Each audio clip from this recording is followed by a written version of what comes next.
Hey, Andy. Hey, Jed, how are you? I'm doing great. So you have a visitor with us today. Yeah, I brought along a friend who is actually both a friend and a colleague, Lynne Graziano with Bellwether. I'll let her introduce herself, but I'll just say she's been with us for years, long time, one of the longest Bellwetherians other than the founders. She used to do research work for me, and I was like, "You're fantastic, and you should just work here." And against her better judgment, she decided to do that, and against her better judgment again, she decided to come on with us today. So, Lynne, why don't you introduce yourself? Thanks, Andy. It's great to be here. Yes, I'm coming up with my 10-year anniversary at Bellwether, and actually did work with Andy and Mary and some of the other kind of founders before we actually became officially Bellwether. So it's been a good ride, and no regrets about being talked into joining the family. And I'm really excited to be here. I'm now a senior analyst on the policy team, policy and evaluation team at Bellwether. And we're going to talk about the piece we worked on a little bit later. But first, we've got some other things to do. So I'll throw it back to you guys. Yeah, so Lynn's on. We're going to talk about this Edge of 17 report that we just put out at Bellwether, which I think will be fun. That'll be a fun conversation. A couple of housekeeping things before we And Lynn, just to be clear, we make it a practice. We share with everyone that they should question their judgment. When we introduce them as guests. So just know you're a part of the club now. Absolutely. But hey, we got there are like two or three things to touch base on before we jump into this new report from Bellwether. And Andy, I know we were talking a little bit about some new stuff going on at Aspen. Tell me what your reflections are on that. Yes, I had a busy week of webinars this week and events and so forth. On Wednesday, I did this webinar at the Aspen Institute. This project, there's just fantastic people there, and Karen Nussle's been sort of leading this. But we got a couple of folks together for a webinar on this idea, and they put out a paper about this, on this idea of like cross partisanship. Basically, how do you get stuff done in an intensely polarized partisan environment? And I think negative polarization is a theme that'll probably show up later when we talk about the Edge of 17 report as well. And the webinar was really interesting, and it bears a little bit. We always talk about charters as being bipartisan. I think they are, and I think they continue to some extent. We're going to talk about that later, but this idea of cross partisan, where the lines are just really sharp in the differences. And so how do you figure out how to get things done in an environment like that and continue to get things done? It was a great, we'll throw it in the show notes. It was a good conversation. I think it does bear on some of the issues we work on. What's the overarching theory there? Is it that there's really not anything bipartisan anymore, in that there's going to be a lasting body of middle of the road proposals that people can be organized around, and now it's going to be more eclectic? Or is there some other way of that's a good way to say it. And then, like, one of the things I talked about, and we've talked about on this, is like we functionally we have two political parties, like officially, the Democrats and Republicans, but the only thing they're like strong enough to do is sort of ward off third party challengers. Like, they're not actually that effective as political parties right now. And within them, you really have like functionally four. You've got sort of liberal, really progressive Dems, and then sort of moderate, more establishment kinds of more traditional liberal Dems. And on the Republican side, you've got establishment Republicans, then you got MAGA. And I mean, there's overlap, and that plays out in different ways. But like what it means is, if you actually want to get something done, you're sort of picking and choosing. And I think if you look at Congress, we've sort of seen a little bit of that with this like flurry of policymaking recently. It's surprising, in one instance, almost unprecedented in terms of how the parties have interacted with one another. The unprecedented one being, everybody's like, we're not going to go through this whole speaker circus again. And so you had the opposition party save the speaker of the other party. It's like, that's unheard of. Yeah, I mean, we've talked about this before. I mean, the metaphor that I use here is, rather than a blob in the center, a blob of policy proposals around which the moderates can kind of organize themselves. It's more a barbell, and that we're going to see this strange mix of new policies that can work. That some will be considered far left, and some would be considered far right. And because we're just redefining the political norms, It's wrong to just think about just things in the center.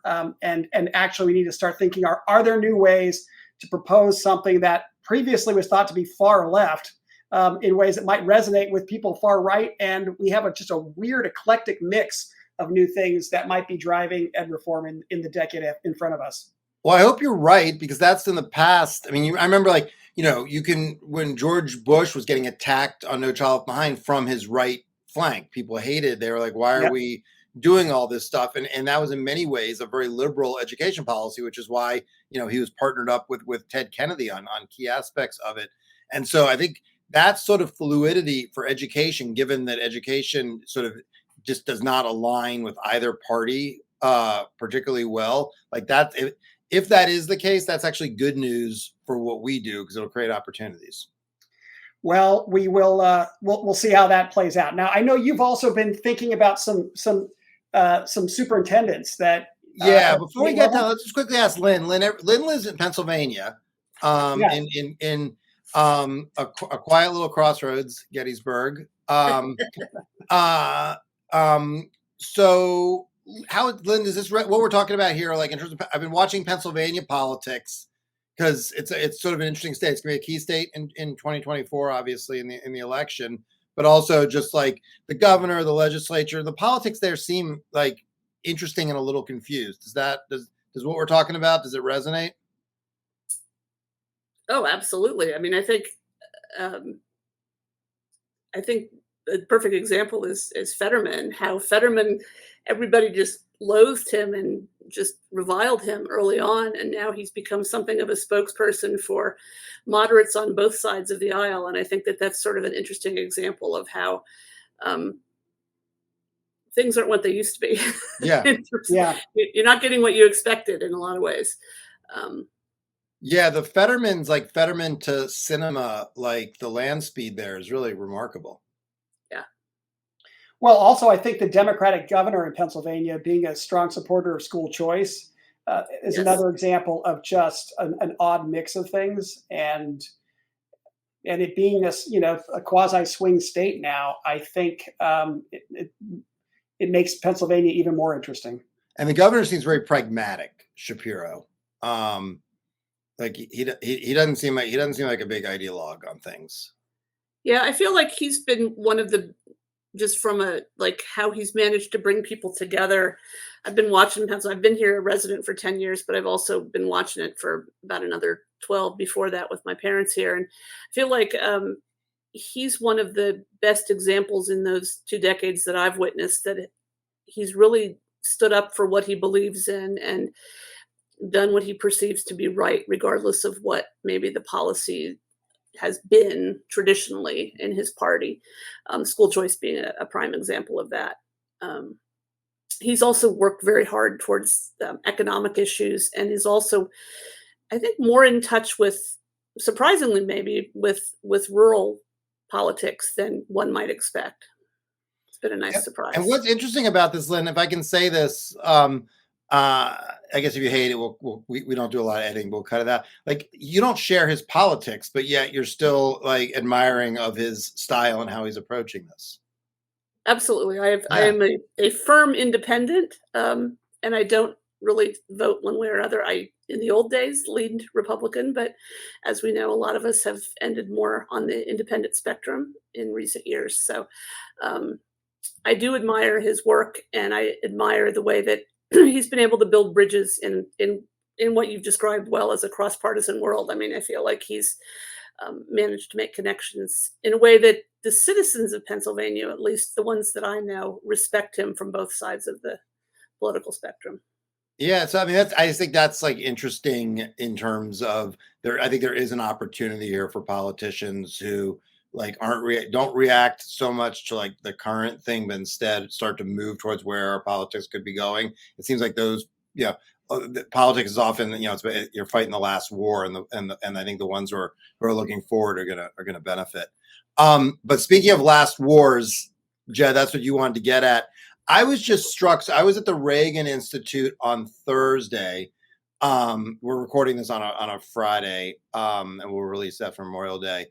And the Reagan, in fact, this Reagan Foundation and Institute, they have obviously that huge place in California, which I've never visited, but they also have an office, a lovely office in Washington. And they host an education summit.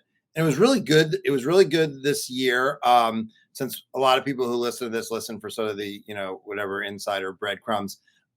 Jenna Talbot at Whiteboard really did some great work helping and the Reagan folks. And the Reagan folks, I thought, did a nice job bringing together different voices. It was not, the panels were not this, three people saying the same thing. Like on my panel, I had Kerry Rodriguez from National Parents Union and Tiffany Justice from Moms for Liberty. And I think it takes a certain kind of.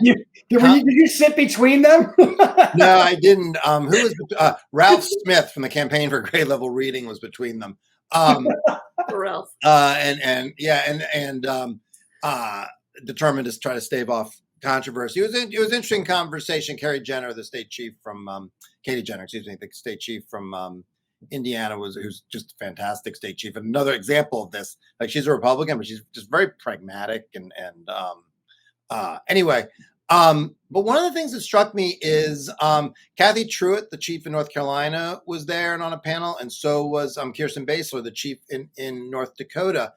And I mean, both like really accomplished, very serious people, very deliberate. Truitt, though, in her primary election, lost. It was a big. People were quite surprised. People just didn't even think the primary would be that seriously contested. She lost to a woman who, like, among other things, like, has posted tweets about like shooting former presidents, like Obama, and stuff about Biden, and just like said stuff about Muslims, like way beyond the pale. All kinds of craziness. And it's an interesting situation because it's like you had this like really great chief, and now you have a choice between this person and the Democrat.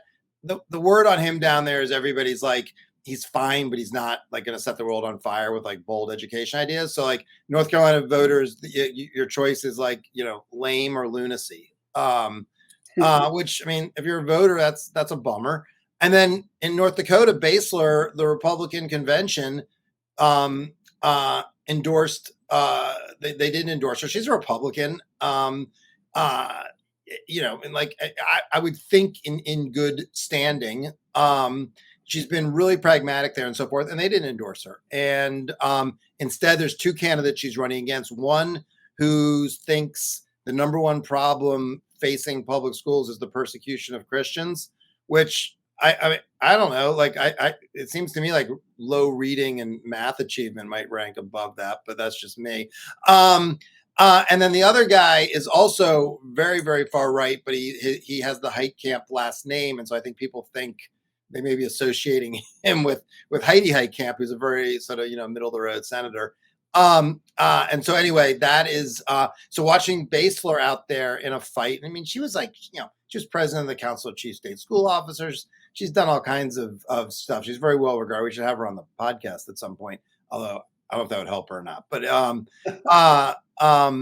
that might make people question her judgment. And I'm here trying to make a case that she has solid, sound judgment. So maybe not. But in any event, I just think it's an interesting trend, and it's kind of one of these things I've been surprised it hasn't gotten more attention.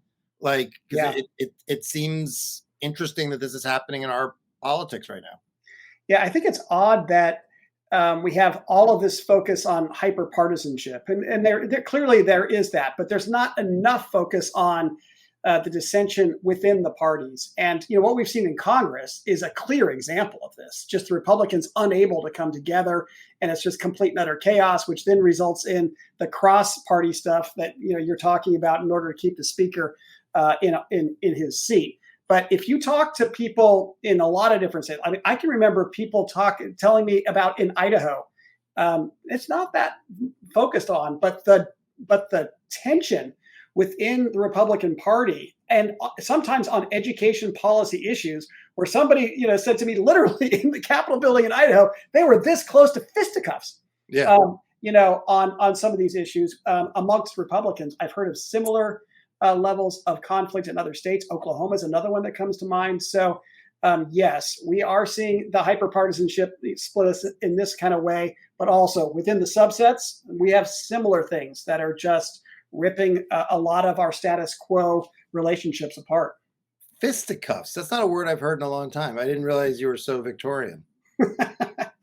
Well, maybe it's I think it's an Idaho term that somebody. The state chief in Idaho is another. I'm probably gonna like by saying all these people are great. I'm probably like putting targets on their back. But like Debbie out there, she's a fan. You know, doesn't share my politics, but she's a fantastic chief. Very pragmatic, committed to kids. Wonderful person too. Just a really nice person.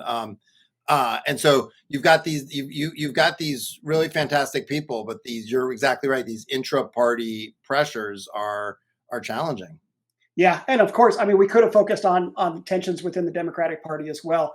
I mean, I think that bringing this back to what we were talking about with Pennsylvania, and like cross partisanship, is that what you called it? Cross partisanship coming out. Yeah. Instead of bipartisanship, cross partisanship. Yeah, I mean, I just feel essentially like, taking the partisanship as a given.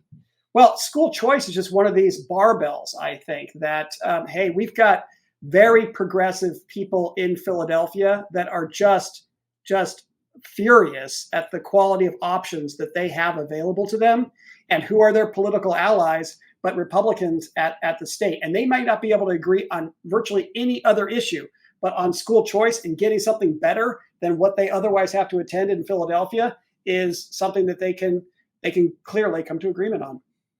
Yeah, and I mean, and that's we've talked about it a lot in past episodes. That's the Democrats' cross pressure problem is like this issue of the teachers' unions and parents, and the Democrats try to they ignore that tension or minimize it, but that is going to be an issue, and you're seeing that a little bit. Who knows what'll happen in November? But there's some evidence that around the edges that's mattering to voter behavior as well. Yeah. Well, look, I want to get to this conversation about your guys' great new report. I also want to just put a little push in here on your latest post around charter schools and hey, in this game of musical chairs, charter schools may lose out here. I may write something on this because that was one that provoked me to think. Andy and I agree on most things. On this one, I don't think we do. But amplify a little bit. What informed what was the precipitating event for you to write that musical chairs piece? Yeah, that's so a lot of conversations I think what you saw, I think it was Travis Pillow from Florida is like, we're not seeing this in Florida. And you had people, but then Brandon Brown runs the Mind Trust in Indianapolis. Like, no, this is exactly like, he was like, this is the piece I would have written. So I think, and I guess I'm sort of pre-butting what I anticipate your objection is. I think it depends on the context. It depends on the place. I don't think this is like across, and I think we tend to think about this stuff in national terms. And I think it depends place by place. It depends what's on offer in different places. But you're hearing a lot of conversations where, particularly on the right, people are like really excited about the potential for more sort of universal, unfettered choice, and feel like charters are, growth is slowing in places, all the regulatory hurdles. And then some of these folks, like charters were like a way station for them. They were never actually bought into the charter model. It was just more choice. Now, the flip side of this is historically, as you know, when we've had more pressure for private school choice, it's actually been really great for charters. And in the early days, Brian Hassel wrote a book about this years ago. In the early days of charters, like that was like the biggest predictor of if you're going to get charters was like a serious voucher threat.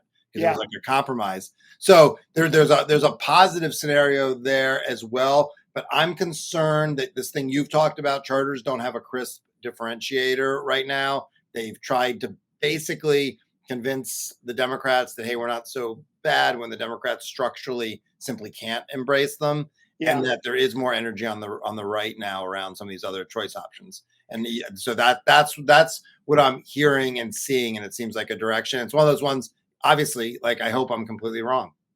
Well, in terms of like where charter schools sit, I think that one of the comments that you made, that's probably the one that I've pointed people to the most in terms of your work, Andy, is around charter schools and the cool kids, in the cafeteria. And you said that, in Arizona when we were there for Charter School Growth Fund, and I think you've said it on other recordings that we've done too. It's just completely and utterly dysfunctional. Charter schools just want to see where the cool kids are. We just want to see where it's politically opportunistic to seat ourselves. And we go there almost regardless what the policy position is that's being talked about in the cafeteria that day, and how dysfunctional that is for us. We have to know what do we want to eat in the cafeteria? What's going to be our true sustenance from a policy standpoint? And we got to seat ourselves, we're there. And when we can do so in a principled way, we're going to find people coming to us rather than us having to bounce back and forth across the cafeteria every time a new topic comes up. So I love that, chair reference. On this musical chairs, I'm just not seeing anybody yet really pull a chair away from charter schools. And in these red contexts where you see people that are excited about ESAs and that kind of stuff, I'm not really seeing any policy setback for charter schools. In fact, I think we've seen a lot of policy wins happen for charter schools simultaneous. The real thing, and you pointed this out, the real thing, as far as I can tell, in terms of charter school seats, how many are we growing? Are we serving more kids or not? And that's the key thing that may ultimately pull chairs away from us, our own decision, our own inability to grow at the level that is needed to capture the attention of policymakers and show that we're on a trajectory for the breadth of change that policymakers want to see now. Do you see risk, though? I mean, I hear that. Do you see risk that when, so let's look at these states where ESAs have completely busted the budget because they're so popular and you're going to have to come back. Do you see risks that, when you get to that actual level of zero-sum political fighting over resources, that charters, they will be playing the weak hand when that happens, which could happen sooner than we think? Yeah, I mean, I think the budgetary pressure coming from ESAs that are not means tested is going to be very significant. I mean, when you look at Arizona, $65 million originally budgeted, it's ended up costing $900 million. There's a huge chunk there to address. But are charter schools going to be the ones that people try to take resources from?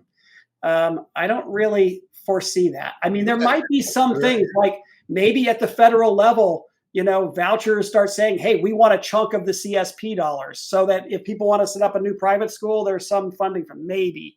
Or maybe some of the facilities programs that we've set up. Why should the facilities programs only go to charter schools? And maybe people would try to get a piece of it for private schools. But generally, I think as long as charter schools keep growing, I'm more worried about, in Florida, if we've got, $8,000, per kid going to wealthy families, some of whom may have wanted to stay within the traditional school system for values reasons. The traditional system continues to fall apart. Charter schools can't grow fast enough. So suddenly, there's a bunch of new momentum, in private schools. I mean, we shouldn't be sanguine about these things altogether, but still not the degree of risk I see yet, or the evidence yet, that would warrant chairs being pulled away in the game of musical chairs. We should disagree more. It's fun. We'll find more of these. Lynne, before we got to wake Lynne up.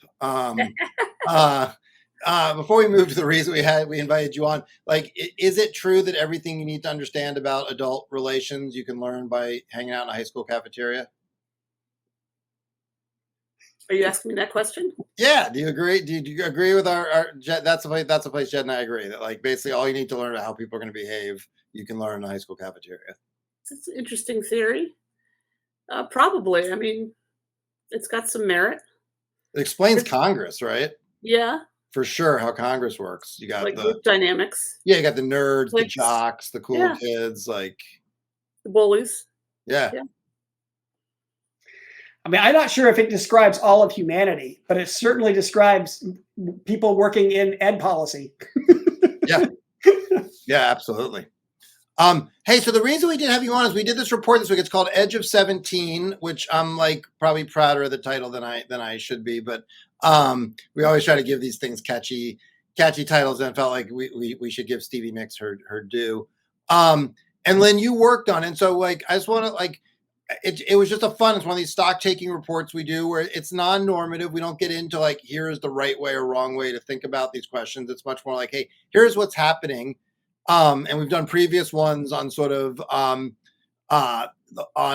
common ground, that like a lot of these issues that are considered really polarizing, actually, if you scratch beneath the surface, like there's tons of agreement on them. And so like we're being professionally divided by the political class on some of these things.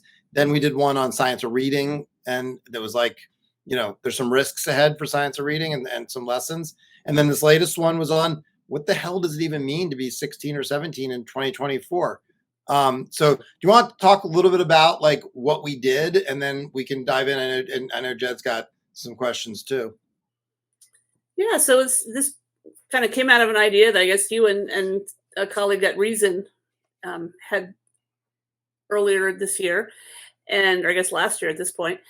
And Reason had done an initial database. Need to give a shout out to them, because they had done a look at some of these fields back 2016, 17, I think was when their original research was done.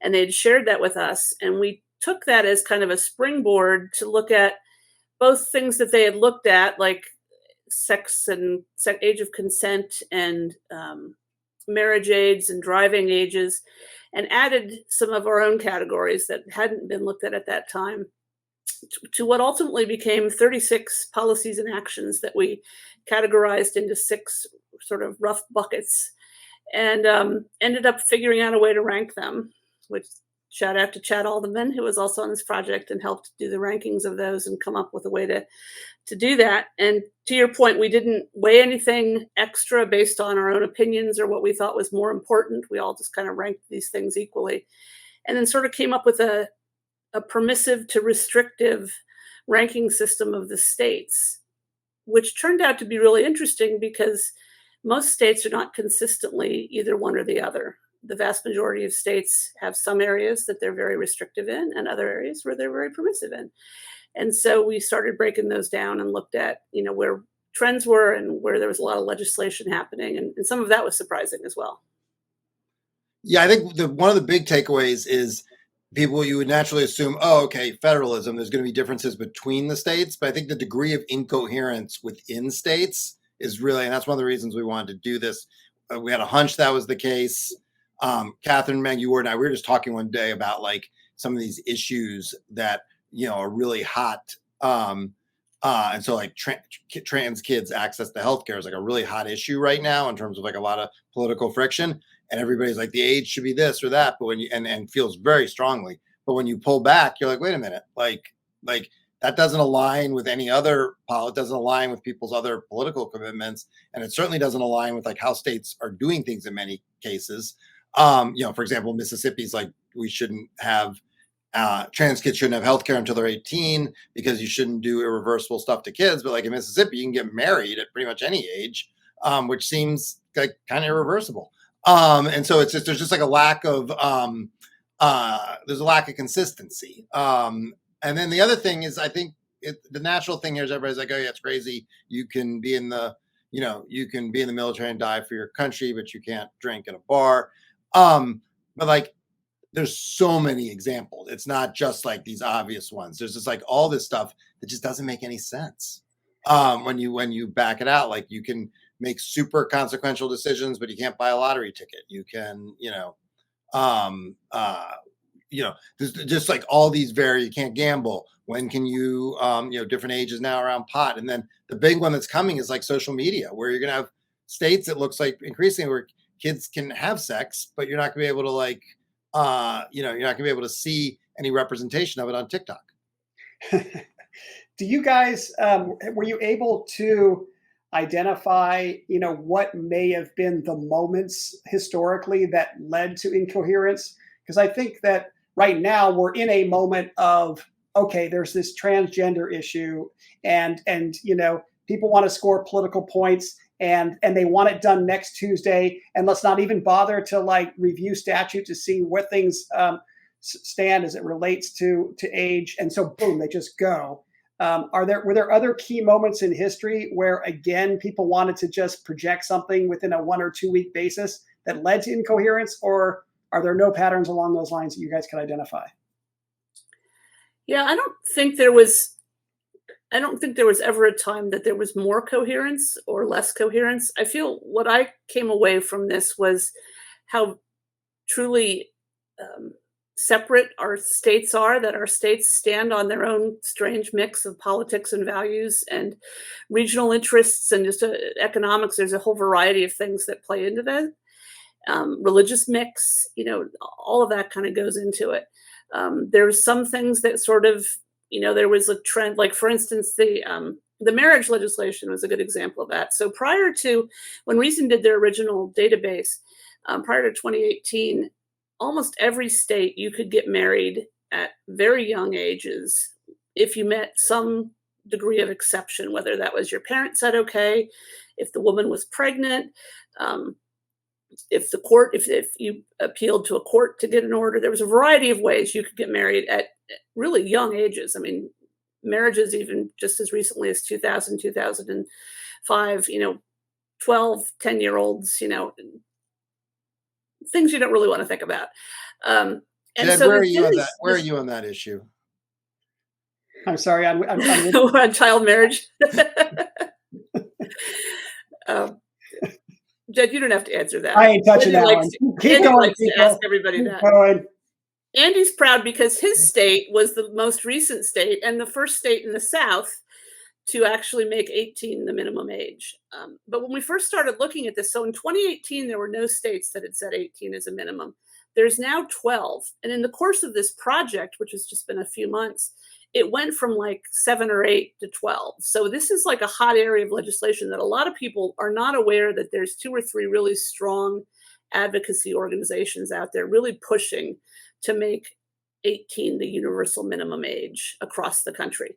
So that could be something that we'll have, the next time we do this study, it might be so cohesive that we can set that one aside like we did the drinking age and the age to buy cigarettes. But that was a really interesting area to see. Child labor was another one. So 21 states have permission for 12-year-olds to work in agricultural settings during the school day. And I thought that was, pretty surprising in 2024. Yeah, that was interesting. And I think, well, a couple of thoughts. I do think there are some issues where there's consistency, and that's either because we reach some kind of a consensus. I certainly hope we get there on child marriage, because one of the alarming things is the number of child marriages. Correct me if I'm wrong, Lynn, but I think it's like over like the last 15 years, it's around like 60,000 or so that would be criminal, except for the fact that it's covered under state law. If there wasn't a state law, the activity would be criminal. And I mean, I just think that's like incredibly troubling. And so hopefully we will get to a point where everybody's like, yeah, 18 on that one. But what shows the inherent inconsistency. 18 at some levels kind of arbitrary, but I think it makes us all feel better in terms of protecting kids. And then you have ones that are consistent because you have federal law. So Lynn mentioned, alcohol, for instance. Not alcohol, and that's in that regard is not an interesting question because it's 21 everywhere. So we didn't even look at it. I do think some of this just springs up. We forget how complicated the system is. So like right now we're about to have, the Biden administration's announced they're going to change the scheduling for marijuana from being a Schedule 1, which is like basically a drug that we say has no purposes, is addictive, dangerous, no health purposes, to a different schedule where we put drugs that can be dangerous but also have can have some benefits. But like that's not going to create total consistency because the states have laws that are all over the place, and it's going to take a long time. Same thing was true obviously after Prohibition. That was a thing.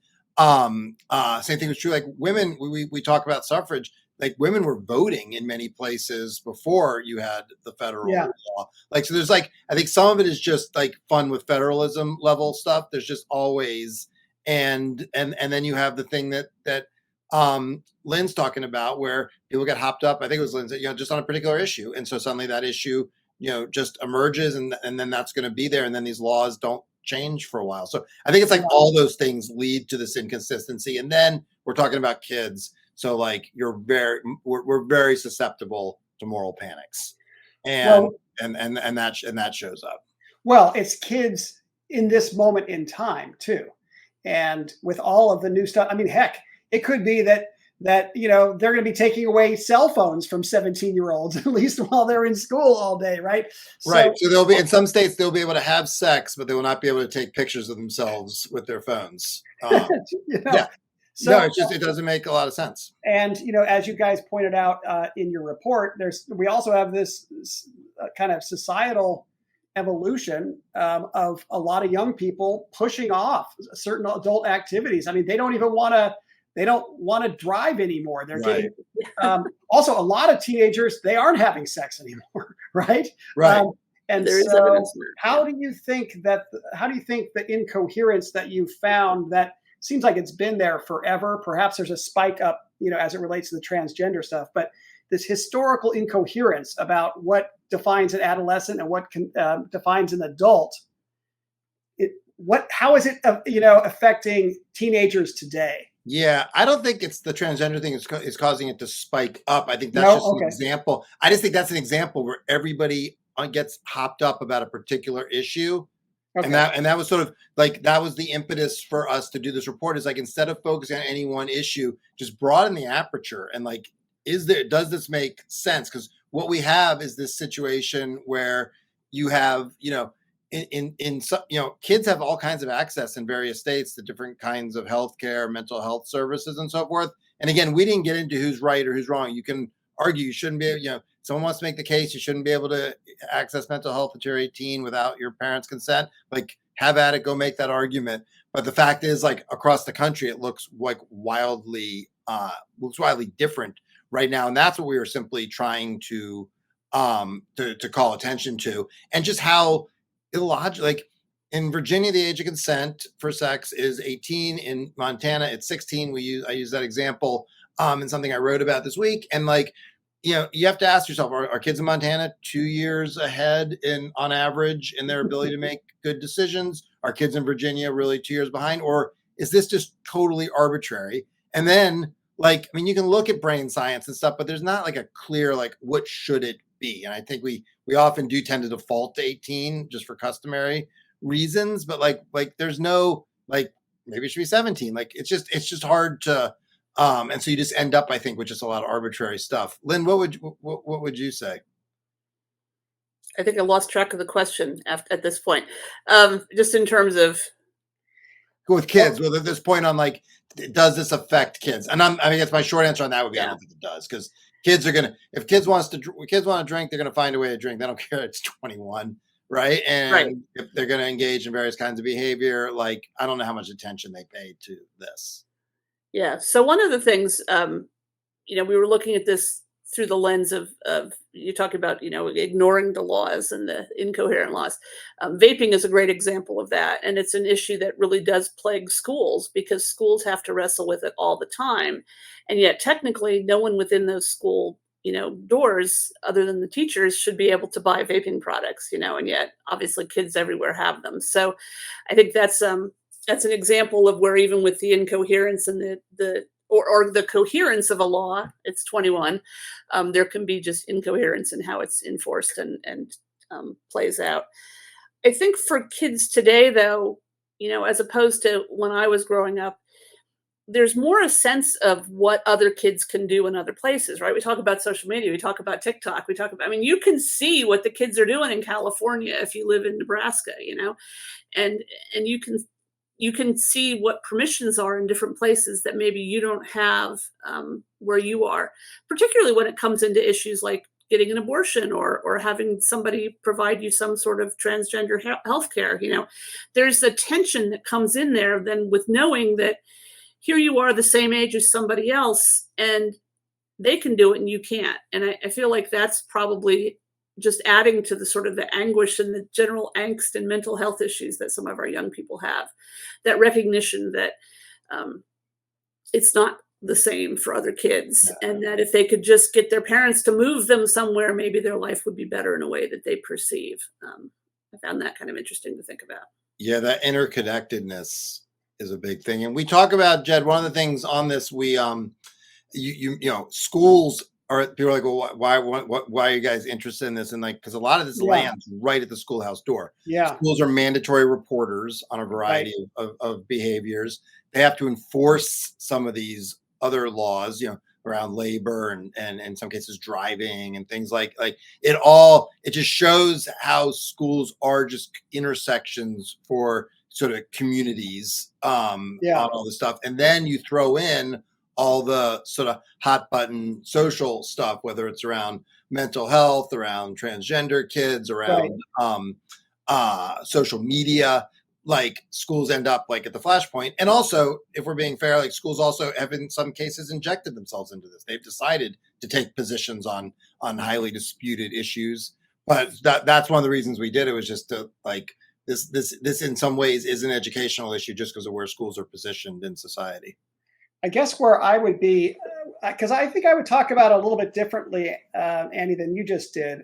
How much does this directly affect our adolescents? I just feel as though we're in this moment when the challenges of adolescence and early adulthood are becoming more.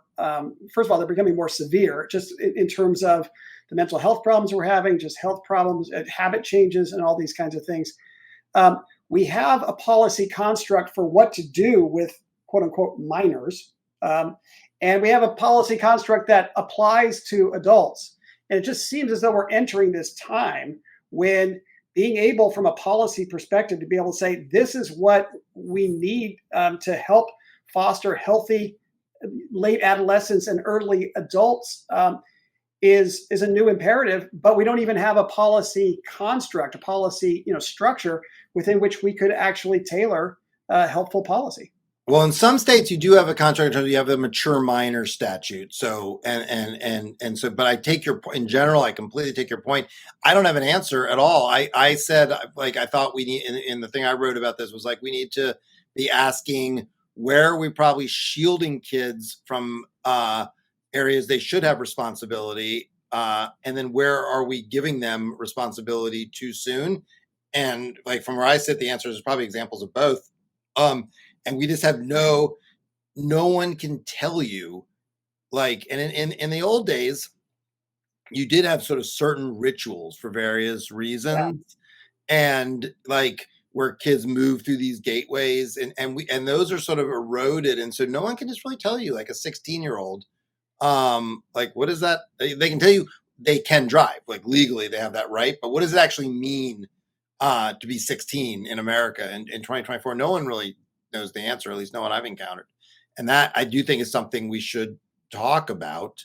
And it does implicate education in terms of like, what kind of agency should kids have on high school decisions? Whether we're talking about pathways, different kinds of credentials, different kinds of things they want to do, like that, the lack of consensus around that does come into play. Lynn, what would you say there? Yeah, I mean, I think that's right. I think you hit on a lot of it, and we researched it. We didn't really include it in the paper, but one of the things that struck me, again, Jed, going back to your kind of historical time frame differences, there were like what were considered like 5 traditional events that a young person would become an adult, and that was, they would leave their parents' home, they would get married, they would possibly buy a home, they would complete education or job training, and they would enter the workforce. They would become a full pay, tax-paying member of society. Experts now agree that instead of those like traditional events, that young people are actually like seeing markers, and it's more like accepting responsibility for themselves, feeling like they have autonomy, making their own decisions, and attaining financial independence, whatever that looks like. And so it's been separated from sort of these clear road marks that you would get along the way, to be more of a thing that's like how you identify and how you feel it. And so it's harder to just, even from a young person's perspective, I think, say, oh, I'm an adult now, because it's not as clear as it once was. I have a question for you guys, which is, what does this make you think about education policy? We see now what total lack of coherence, what inconsistency there is, on the books in this, I think, smaller, niche. But I'm like looking, I sometimes keep the California Ed Code on my desk. I see it's elsewhere in my office right now. But I mean, it's as you know, it's thousands of pages long, and and any quick perusal, and you can find mutually exclusive, contradictory passages within it. But no one is going through and trying to make these things consistent. I'm just getting off a consultancy call where charter advocates were asking ourselves, should we just make it an ongoing priority that we should reduce by 2% the number of words in the Ed Code per year for the next 10 years, which would force a kind of look at the overall Ed Code to purge itself of its inconsistencies. Having gone through this exercise, what might you think about ed policy more broadly? It's a great question. I don't know, Lynn, you go first. I've got one thought, but you go first. Yeah. So I mean, I think it's we looked at state level policy, right? So Yeah. with schools, that you add the layer of Yeah. districts, or it's a complete nightmare, because whatever you've got at the SEA level, you've got the LEAs saying, well, we're going to tweak this a little bit. We're going to do this, it's just, yeah. And to the idea that, I mean, it makes I think this project to me explains why things like No Child Left Behind and Common Core and anything that's been like a push for like universal acceptance, even the current kind of science of reading push, states have very strong opinions. Districts have very strong opinions about what they are doing now and why they are doing. I think it's the why that they're so entrenched, and they don't really want to know, why they should change, because this is how we do it, right? So Yeah, interesting. I mean, yeah, and I think, look, some degree of this is you're going to have this. This is just like there's always going to be some incoherence and some contradictions, and that's life in a democracy where the people get to make the decisions. Like if you want to have a really streamlined system, there's like other forms of government which I think are a lot less desirable. I do think, sort of in very practical terms for education, we are having these different conversations about high school, and they're usually proceeding from places like, what credentials do you need for the workforce, or is college, rather than proceeding from this point of like, what kinds of decisions should like 14-year-olds, 16-year-olds, 18-year-olds be making? And the 18 one is a little bit decided for us because of our legal structures, but like 14-year-olds, 16-year-olds. And I don't think we proceed from that, which I think leads us to all kinds of like, we don't give kids agency where we probably should. We give them too much in some cases. Like that's why we've talked about this, Jeff. I'm not a huge fan of like pathways for 14-year-olds because you don't know necessarily enough yet. But I think if we proceeded from a little bit of sort of an age kind of standpoint, that would be useful. And then also it just shows we have to find ways to have systems that are flexible, because we simply are not going to agree. A bunch of the issues we talked about, you're going to find people all over the place on whether it's healthcare questions, mental health, the stuff on sex, drugs, people are going to be all over the place. And so you've got to figure out, for schools aren't going to solve all those, but for schools and education policy, which is how are these public schools going to work for the public? We have to have systems that have some degree of flexibility in them, because we're not going to be able to make some of these decisions in terms of education policy for everybody. Well, let me push you guys on this ed policy comparison point, because it makes sense to me that this would happen in this adolescence, early adulthood thing, because we don't really have a group of advocates that are focused on this particular slice, right? And so, okay, it's a little bit of a gap. So maybe no one minding the store at all, we allow these inconsistency to approach. Well, in ed policy, we got thousands of us who are focused on this, and it should at least be like coming in and saying, "Hey, do we have consistency or not?" And when we don't, I mean, the ed advocates could be like really working on this. Okay, let's purge the stuff that doesn't make sense, or let's make consistent the things that are inconsistent. I think this it's making me think about we ed advocates aren't doing nearly as good a job as we could be if we thought about it, taking a general lens that you guys brought to this exercise. Yeah, maybe. I don't know. I just feel like it's interesting that the way you approach the scale question. Like, there's so many of us and all that. I still feel like education policy is still very much a cottage, and you get these emails, and they'll have 50 people on them, and like it's like 50 people who really are doing different things and are able to drive things. That's certainly not how it works, like in the energy world, right? Or healthcare for that matter, and so I don't know. I would need to think about that. Okay. Yeah. Lynn, what do you think?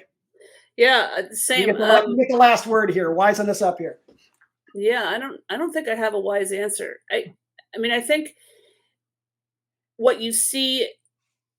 So if you look at the examples we excluded, things that have become kind of universal policy, right? The drinking age, the voting age. Could ed policy pick 3 or 4 things that they really wanted to be consistent on and make those work nationally? I mean, I think what's happened with it, one of the lessons, of this paper was, for instance, the driving age was the drinking age was established because of federal money that was leveraged and said, look, you don't get your transportation dollars if you don't move it up to 21. And so states did. And some states created sort of loopholes for that, but they still moved it up to 21.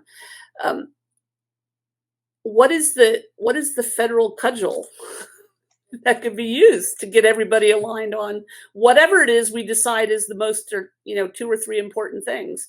And I think that alone, I mean, just identifying what those 2 or 3 things are, I think you're going to get different answers from whoever you ask. So there may be some. We tried to do that though, right? I mean, that was Yeah. the whole idea with conditional aid for various things. We still do. The conditions are pretty meaningless at this point, but like at different points they've been quite meaningful. That's been the approach.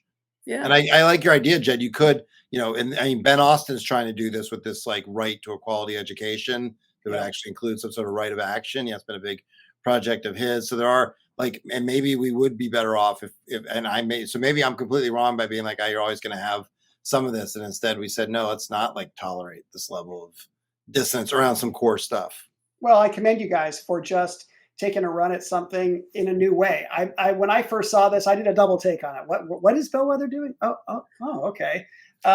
And it's, I think, made me think about the subject itself in a different way, but it also has made me think about all sorts of adjacencies in different ways too. There could be all sorts of bank shot values to what you guys have done here. So thanks for it. I mean, I'll leave it up to you guys to wrap it up with any final thoughts here. But an interesting discussion and definitely an interesting report. And there's a big thanks to Lynn for taking time out to come join us and do this with us. And now that I know I was not making a good decision to do this according to you guys, but it was really a good time. I enjoyed it and really appreciate the opportunity to talk about this. Was really, I mean, I've done a lot of projects at Bellwether. This was definitely one of the most interesting in terms of just exposing me to a whole range of things I hadn't really thought about. And as somebody who's gone through, my own raising kids and, never thought about what it meant to them to have to identify all these things in the process. And it was a good project, and it was great to work with the team of Andy, Chad, and our other Andy at Bellwether, Andy Jacob. So shout out to everybody who was part of the project. It was a lot of fun. We'll throw it in the notes. Yeah. Thanks great. for coming on. Thank you all. Andy, I'll see you in a few weeks. Look forward. All right. See you now. Take care.